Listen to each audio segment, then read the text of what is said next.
კრიპტობაზარზე რეგულირება მკაცრდება, ვირტუალური აქტივების მომსახურების პროვაიდერები ეროვნული ბანკის ზედამხედველობას დაექვემდებარებიან.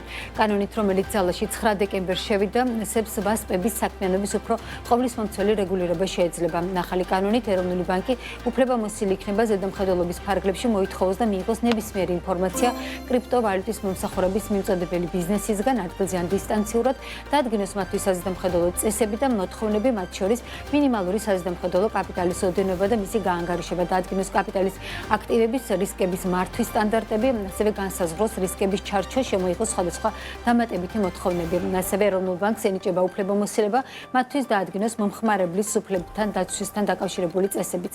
არის თუ არა საქართველოს ბაზარი თავისი ზომიდან გამომდინარე ამ რეგულაციებისთვის მზად და ხომარ შეფერხდება სექტორის განვითარება. ნიკოლოზ კანდელაკი, კლარსენის დამფუძნებელი, გვერდდება ახლა საქმის კურსში. ნიკოლოზ, მოგესალმები. დიდი მადლობა თქვენი დროისთვის. მოგესალმებით ნინო, მივესალმებით თქვენ მოწვევებს. ნიკოლოზ, კლარსენი შეიქმნა ფაქტობრივად იმისთვის, რომ რთული რეგულაციები არ იყოს დაბრკოლება ბიზნესისთვის და შესაძლებელია ამ კომპანიებმაც მოგმართონ, ასე ვთქვათ, თხოვნით, რომ მათაც დაეხმაროთ, როგორ მოხდეს ამ რეგულაციებთან ადაპტირება. თქვენი შეფასება მინდა ჩვენი ზომის ბაზრიდან გამომდინარე ამ ტიპის მარეგულირებელი ჩარჩოს აუცილებლობა იდგა თუ არა უკვე დღის წესრიგში. კი ბატონო, ძალიან საინტერესო კითხვა არის.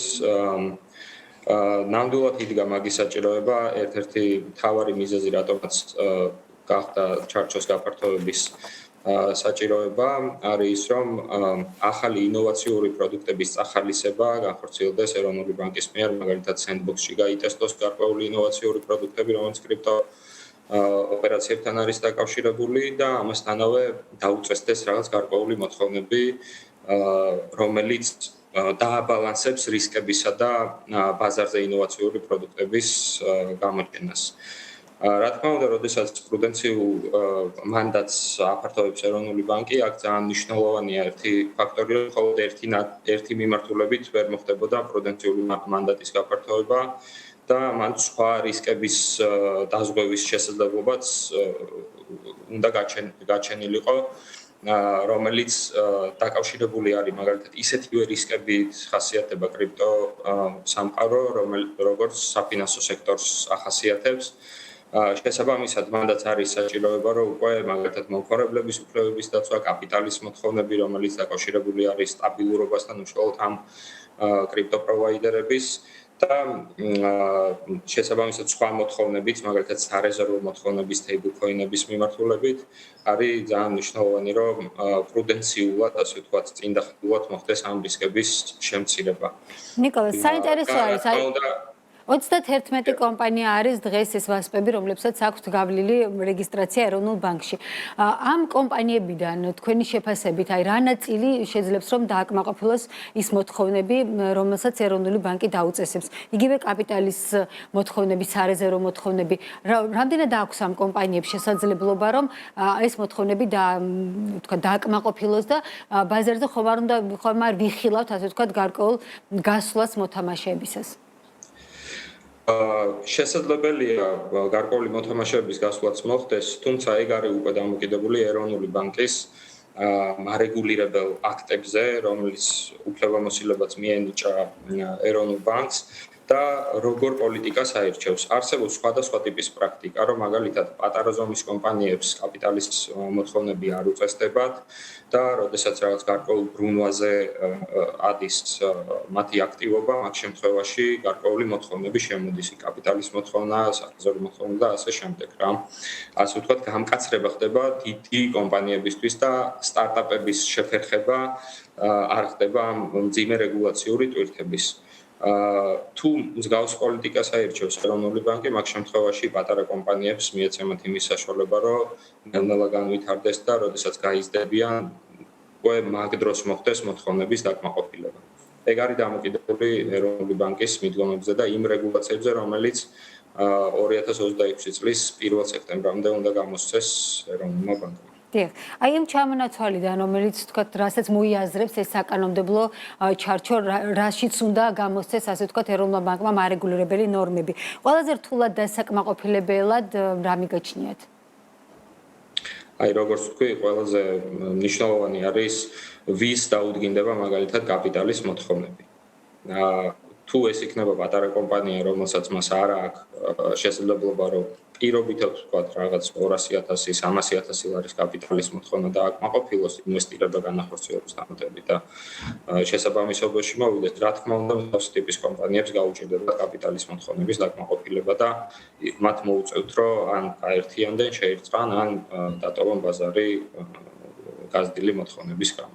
ნიკოს, აი, როდესაც საუბრობთ ჩვენ ამ ბაზარზე, დღეს აი რა ეტაპზე ვართ მისულები, რამდენად თქვათ მრავალფეროვანია ეს ბაზარი, რამდენად არის მიმზიდველი ეს ბაზარი და ეს მარეგულირებელი ჩარჩოს გამკაცრება, რას მოგვიტანს საბოლოო ჯამში, ეს იქნება მაინც დარჩება მიმზიდველად, რომ თქვათ ახალი ინვესტიციები ვიხილოთ ამ ბაზარზე თუ ერთგვარი შემაფერხებელი შეიძლება გახდეს იგივე ახალი პროდუქტებისთვის. თქვენ ახსენეთ, რომ აი მაგალითად მიზანიც იყო ეს, რომ რაღაცა ტიპის ახალი პროდუქტები გამოჩნდეს ბაზარზე.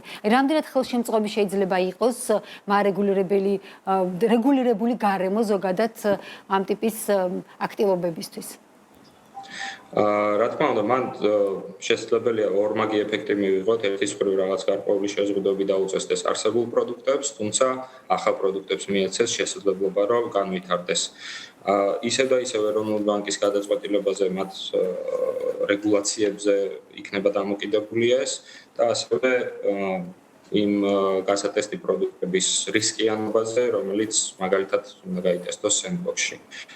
თუმცა მსგავსი ტიპის მიდგომები და ახალი რეგულაციები უნდა იყოს დაბალანსებული, უნდა შეიცავდეს როგორც რისკის მიტიგაციის კომპონენტებს, ასევე უნდა შეიცავდეს ახალი პროდუქტების, ინოვაციური პროდუქტების განვითარებას. ზოგადად კრიპტოსამყაროს აქვს ისეთი ფუნდამენტური თვისებები, აი სამ ძირითად ფუნდამენტურ თვისებას დავახასიათებ და ყოველთვის ვახასიათებდი, არის ის, რომ საშუალებას აძლევს ამ ბაზარს რომ განვითარდეს. ეს არის ღიაობა და ნებართვის გარეშე შესაძლებელია ბლოკჩეინ ტექნოლოგიების გამოყენება, ვირტუალური აქტივების შეძენა და ოპერაციების განხორციელება.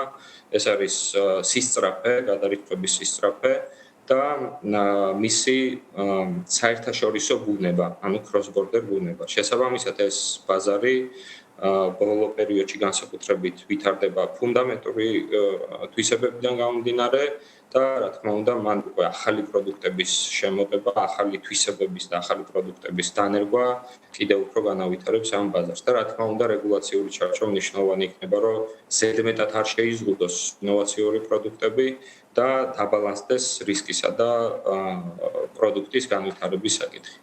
ერთი მიმართულება კიდევ რაც არის ბაზარზე და ალბათ ყურადღებას აქცევს ამას ეროვნული ბანკი, არის გადარიცხვის დროს იდენტიფიცირება, როგორ ვისთან ხდება, ან ვისგან ხდება გადარიცხვის ოპერაციები. აქ არის გარკვეული ტიპის შეზღუდვები. რამდენად აქვს ამ ვასპებს შესაძლებლობა, რომ გააკონტროლოს ეს გზავნილები, იგივე ფულის გათეთრების ნაწილში არის ალბათ ეს რეგულაციები უფრო მეტად, მაგრამ რამდენად არის შესაძლებელი, რომ ესეთი ტიპის გადარიცხვები გაკონტროლდეს, როცა ჩვენ საუბრობთ რაღაცა ვირტუალურ გადარიცხვებზე, მათ შორის აქტივების გადარიცხვებზე.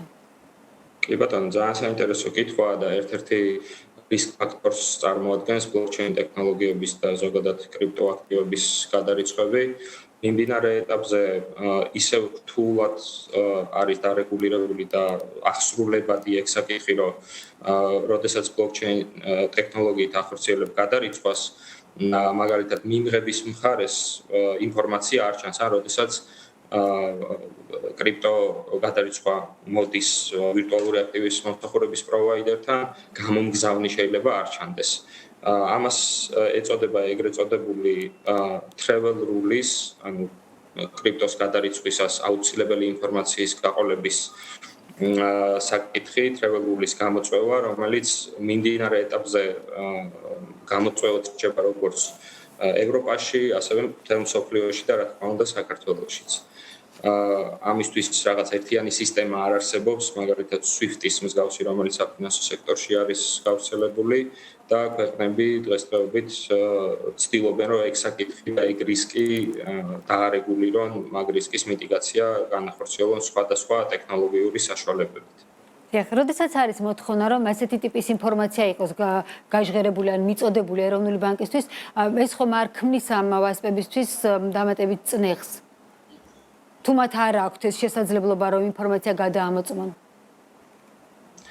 რაღაც კუთხით მათ აქვს საშუალება, რომ გადაამოწმონ მაგალითად კლიენტის დაონბორდების, ასე ვთქვათ, კლიენტის რეგისტრაციის ეტაპზე შესაძლებელი არის გარკვეული ტიპის იდენტიფიკაცია მათი გეოგრაფიული არეალის მიხედვით, გარკვეული კითხვარების შევსებით, ასევე KYT ინსტრუმენტების, Know Your Transaction ინსტრუმენტების გამოყენებით შესაძლებელი არის გარკვეული ინფორმაციის მიღება კრიპტო ტრანზაქციებთან მიმართებაში. თუმცა, როგორც ვახსენე, მიმდინარე ეტაპზე სრულყოფილი ინფორმაციის მიღება ხორციელდება.